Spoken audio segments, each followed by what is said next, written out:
কারণ যে প্রুফগুলো আমার কাছে আছে সেগুলো যদি আমি দেখাই, নিতে পারবে তো? 3টে মেয়ে একটা ক্যামেরাতে বসবে, আপনি এটাই চাইছেন? আর আপনার সমস্ত প্রমাণগুলো এরকম করে দেবে? এখনো তো বলছি শুধরে যান। আমি হিসেবটা পাঠাবো? হাই, আপনাকে বলছি, আমি আমার হিসেবটা পাঠাবো? তো নমস্কার বন্ধুগণ, কেমন আছো সবাই? চলে আসছে আবার আমার নতুন একটি ইন্টারেস্টিং ব্র্যান্ড নিউ ভিডিও নিয়ে। আশা করি থাম্বনেল টাইটেলের ইন্ট্রো দেখে তোমরা বুঝে গেছো আজকে ভিডিওটা কাদেরকে নিয়ে হতে চলেছে। না বুঝলেও কোনো সমস্যা নেই, মানে আমি আজকে তোমাদেরকে সব কিছু বুঝিয়ে দেবো। তাই ভিডিওটা স্কিপ না করে পুরোটা দেখতে থাকো। আজকে তোমাদেরকে শোনাবো এক অসুস্থ প্রেমের গল্প, এক রাজা 3 রানীকে নিয়ে।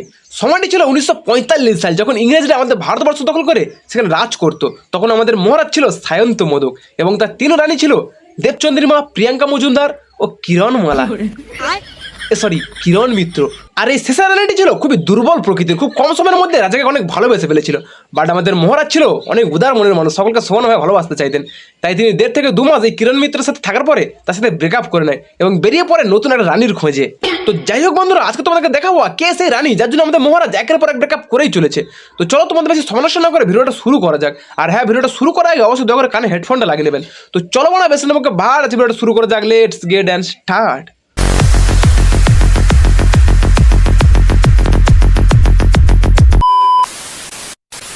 হঠাৎ করে আমি গায়েব হয়ে যাইনি, আমি গায়েব হয়ে যেতে চাইনি। সে ডিসাইড করেছে যে কি সে আর আমার সাথে কোনো রকমের ভিডিও ব্লগ বানাবে না। একটা মানুষকে নিঃস্বার্থ, যদি এই নিঃস্বার্থ কোনো একটা মানে এক্সপ্লেনেশন হয় ভাবে ভালোবাসা, আমি তাকে সেটা করেছিলাম। খারাপ কথা বলতে চাই না, যাকে নিয়ে আমি সর্বস্বটা ভেবে রেখেছিলাম, তার ব্যাপারে সম্পর্কে থেকেও খারাপ কথা বলা যায় এত লোকের কাছে গিয়ে, বন্ধুদের কাছে গিয়ে, ডিজাইনারের কাছে গিয়ে, এর কাছে গিয়ে, ওর কাছে গিয়ে এত খারাপ কথা বলা যায়? সোশ্যাল মিডিয়ার প্রেম মানে আমরা গান্ডুচুদা প্রেম। তুমি যতদিন তার সাথে রিলেশন থাকবে ততদিন তুমি হবে একটা কেয়ারিং পার্টনার, একটা ইনোসেন্ট পার্টনার। বাট যখন তোমার সাথে ব্রেকআপ হয়ে যাবে তখন তুমি হয়ে যাবে গান্ডুচুদা, লেওড়াচুদা, কেলাচুদা, চিটিং বাজ। মানে রিলেশনে কিছু হলেই মানে সোশ্যাল মিডিয়ায় এসে লেখা আরম্ভ করে দেবে। বলছি কেন বাংলা, তোরা যখন রিলেশনে গেছিলিস তখন কাউকে জানিয়ে গেছিলিস? তাহলে ব্রেকআপ হওয়ার পর কি গান মারতে আসছিস? এর থেকে তো মানে আমার গ্রামের প্রেম অনেক ভালো। ব্রেকআপ হলে কাউকে কিছু বলার নেই, কিছু করার নেই, বাইরে যাও, একটা বাংলা বোতল নিয়ে আসো, 1 বান্ডিল বিড়ি নাও, খাও আর মাঠের মধ্যে কেলিয়ে পড়ে থাকো।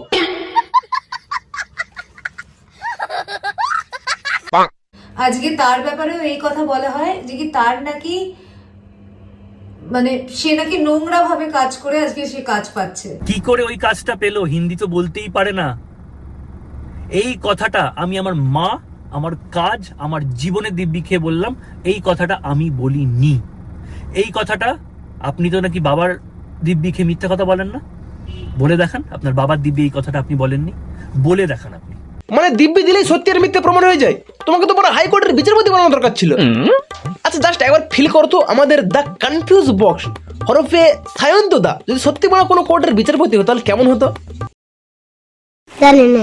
আমি দেখিয়ে দিচ্ছি মারা। এই তুমি তো মায়ের দিব্যি দেবো, তুমি 5 টাকা চুরি করো নি। এই তুমি তো বাবার দিব্যি দেবো, তুমি বাড়ির উঠোনে গিয়ে হেগে যাওনি। আমাদের দাদা সকলের সাথে ব্রেকআপ করে নেওয়ার পর তার প্রাক্তন প্রেমিককে সম্মান জানাচ্ছে। তার প্রতি আমি তাকে যতই খারাপ ভাবি বা যেইটুকু খারাপ ভেবেছি, তার প্রতি আমার অজস্র সম্মান এন্ড কৃতজ্ঞতা রয়েছে।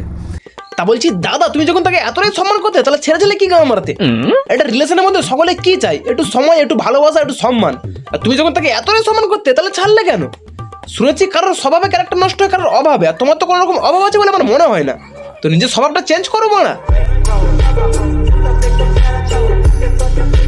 তো বিলটা একটু পে করে দিন, মানে দেবেন ইন ফিউচার যাকেই আপনি মানে হোলির পাঠা বানাবেন, একটুখানি বিলটা পে করে দেবেন। আমরাও তো রক্ত জল করে টাকাগুলোকে ইনকাম করি, বলুন, আমাদের তো ফ্যামিলি আছে, কত আর আপনার পেছনে খরচা করা হবে? হাই মানে এটা কি শুনছি? দাদা তোমার দিন দুবেলা চুরি করে বেড়াচ্ছে। মানে প্রথমে একটা মেয়েকে নিজের প্রেমের ফাঁদে ফেলছে, তার পাশে গার্লফ্রেন্ডের টাকায় রেস্টুরেন্টে যাচ্ছে, শপিং করছে, সুইমিং পুলে যাচ্ছে। মানে মানে এত পুরো শিক্ষিত বোকা সোডা।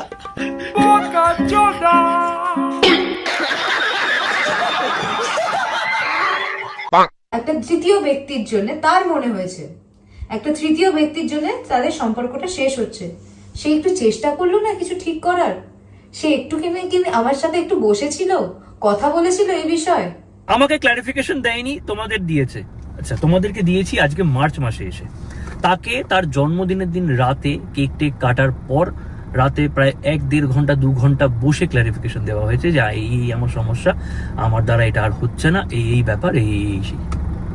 আর কতবার বসবো? বাহ, খুব সুন্দর। মানে বার্থডে দিন বার্থডে স্পেশাল গিফট দিল, ব্রেকআপ। তা বলছি তোমাকে ওই দিনটাই বেছে নিতে হলো ক্লারিফিকেশন দেওয়ার জন্য, তাও আবার কেক কাটার পর। কেক টেক কাটার পর রাতে প্রায় 1-1.5 ঘন্টা 2 ঘন্টা বসে ক্লারিফিকেশন দেওয়া হয়েছে যে মানে ব্রেকআপ করে করবো, আগে গার্লফ্রেন্ডের টাকায় পেট পুরে গিলে তো নেই, তারপরে ব্রেকআপ করবো। একটা দার্জিলিং এর ট্রিপে গেছিলাম, যে সময় আমার ইউটিআই এর খুব অসুবিধা হচ্ছিল। আর ইউটিআই এর অসুবিধা মানে তোমরা জানো, আমাদের মেয়েদের খালি we have to go to toilet, মানে খালি বাথরুমে যেতে হয় কারণ টয়লেট পায়। আমাকে এটাও শুনতে হয়েছে যে কি সারাটা রাস্তা মুতিয়েই গেছি, ট্রিপার কোথায় এনজয় করতে পেরেছি। যা বলে এ কেমন গান্ডু চুদা, মানে গার্লফ্রেন্ডের টাকা ঘুরতে যাবে, গার্লফ্রেন্ডের টাকা শপিং করবে, আর সে গার্লফ্রেন্ডকে টয়লেট করতে দেবে না। বলছি দাদা একটু পাগল চুদা আছো নাকি? अबे तू थोड़ा सा बहन का लोड़ा क्या? আর আমার নাকি তার লোকের যোগ্য হওয়ার অধিকারও নেই। আমাদের দাদা যখন গার্লফ্রেন্ডের টাকায় ফুটানি মারতো তখন তারা ছিল দাদার বউ হওয়ার যোগ্য, বাট দাদা যখন নতুন মুরগি পেয়ে গেছে তখন তারা আর দাদার বউ হওয়ার যোগ্যই ছিল না। বলছি ওরে মদন, তুই খানকি মেয়ের থেকে কম কিছু না।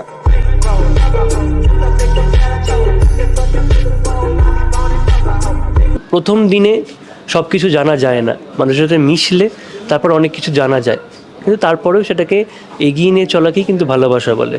শুরুর ভালোটা দেখে আমি করে দিলাম, তারপর খারাপ বেরোলো, ভালো লাগলো না, তারপর আর একে ভালো লাগছে না, এবার অন্য কাউকে ভালো লাগবে, সেটা ভালোবাসা নয়। আচ্ছা তাহলে ভালোবাসা কোনটা? একটা মেয়ের সাথে রিলেশনে গিয়ে তার সাথে 2-3 মাস থাকার পরে ব্রেকআপ করে নিয়ে আবার কদিন পরে একটা নতুন মেয়ের সাথে রিলেশনে যাওয়া, তার সাথে আবার কিছুদিন থাকার পরে আবার তার সাথে ব্রেকআপ করে নিয়ে আবার নতুন একজনের সাথে রিলেশনে যাওয়া, তার সাথে আবার 2-4 মাস থাকার পরে আবার কিছুদিন পরে ব্রেকআপ করে নেওয়া, এটাই বলছি। দাদা তোমার উল্টো করে পানিতে ফেলা হিপোপটামাস দিয়ে এমন ফুটকে মরায় মনে হয় সব চুলকানি বেড়েই যাবে।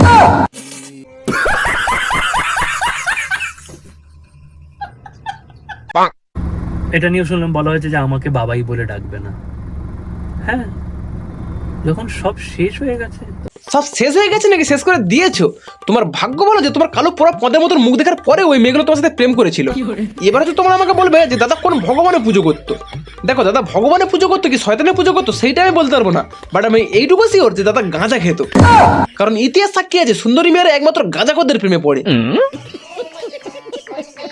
সেই বার্থডেটাও আমার খুব বাজেভাবে নষ্ট হয়, অ্যান্ড এই মানুষটার কিছু ভুলের জন্যই, কিছু না মানে অনেক বড় ভুলের জন্য। ও আচ্ছা, রেভেঞ্জ, মানে এই মানুষটার জন্য দাদার বার্থডে নষ্ট হয়েছিল বলে দাদাও ঠিক সেটাই করলো। এই মানুষটার জন্মদিনের দিন ক্লারিফিকেশন দিল ব্রেকআপ করার জন্য। সুটিয়ে লাল করে দেবো, নোংরামি বার করে দেবো। তো চলো বন্ধুরা, আজকে ভিডিওটা আমি এই পর্যন্ত সমাপ্ত করছি। ভিডিওটা তোমাদের কেমন লেগেছে অবশ্যই কমেন্ট করে জানাবে, আর যদি আমার চ্যানেলে নতুন হয়ে থাকো তাহলে অবশ্যই চ্যানেলটাকে সাবস্ক্রাইব করে নেবে, আর পাশে থাকা বেল আইকনটাকে প্রেস করে দেবে। দেখা হচ্ছে আবার নতুন একটা ভিডিও, ততক্ষণের জন্য বাই।